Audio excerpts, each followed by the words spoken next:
जी हाँ, नमस्कार साथियों। पीटीआई व भारत के नंबर 1 सर्वे न्यूज़ चैनल में आपका स्वागत है। वहीं आज हम बातचीत करने वाले हैं महाराष्ट्र विधानसभा चुनाव 2024 को लेकर।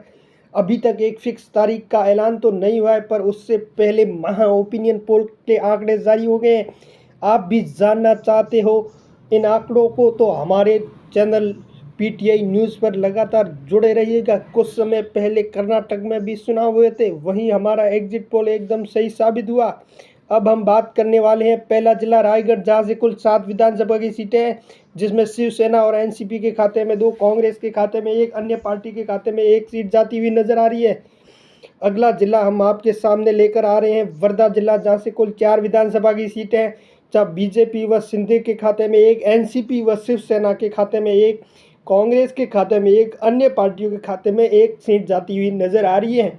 इसी के साथ ही हम आपको ले चलते हैं अगले जिले की ओर। अगला जिला है उस्मानाबाद जिला, जहां से कुल 4 विधानसभा की सीटें हैं। बीजेपी और शिंदे के खाते में 0, एनसीपी व शिवसेना के खाते में 1, शिवसेना व कांग्रेस के खाते में 1, अन्य पार्टियों के खाते में 2 सीट जाती हुई नजर आ रही है। इसी के साथ ही हम चलते हैं अगले जिले नागपुर की ओर, जहां से कुल 12 विधानसभा की सीटें हैं, जिसमें बीजेपी व शिंदे के खाते में 5, एनसीपी व शिवसेना के खाते में 3, कांग्रेस के खाते में 2, अन्य पार्टियों के खाते में 2 सीट जाती हुई नजर आ रही हैं। इसी के साथ ही हम ले चलते हैं आपको अगले जिले पुणे की ओर, जहां से कुल 21 विधानसभा की सीटें हैं, जिसमें बीजेपी व शिंदे गुट के खाते में 9, एनसीपी व शिवसेना के खाते में 5, कांग्रेस के खाते में 4, अन्य पार्टियों के खाते में 3 सीट जाती हुई नजर आ रही है।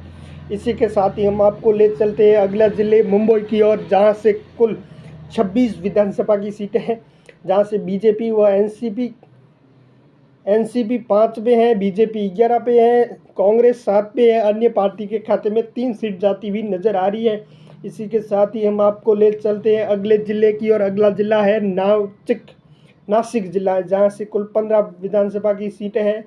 बीजेपी व शिंदे गुट के खाते में 5, एनसीपी व शिवसेना के खाते में 5, कांग्रेस के खाते में 3, अन्य पार्टियों के खाते में 2 सीट जाती हुई नजर आ रही है।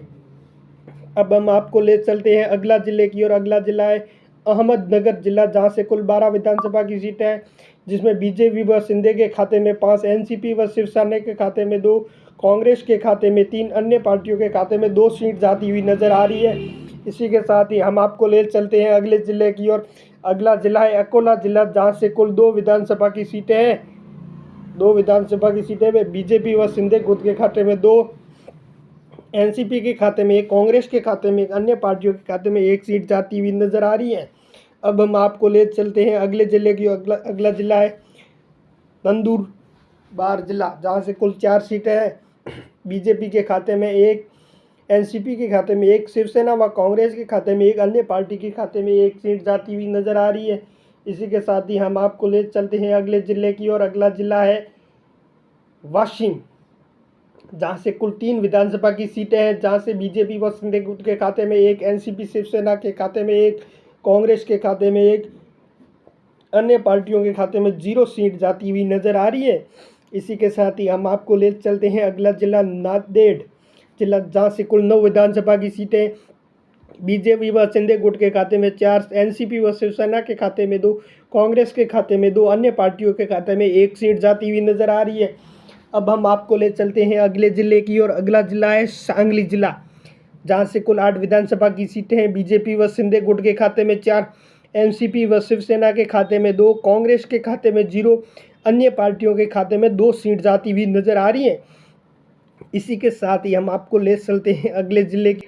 अगला जिला है सिंधुदुर्ग जिला, जहां से कुल 3 विधानसभा की सीटें हैं, जिसमें बीजेपी व शिंदे गुट के खाते में 1, एनसीपी व शिवसेना के खाते में 1, कांग्रेस के खाते में 1, अन्य पार्टियों के खाते में 0 सीट नजर आ रही है।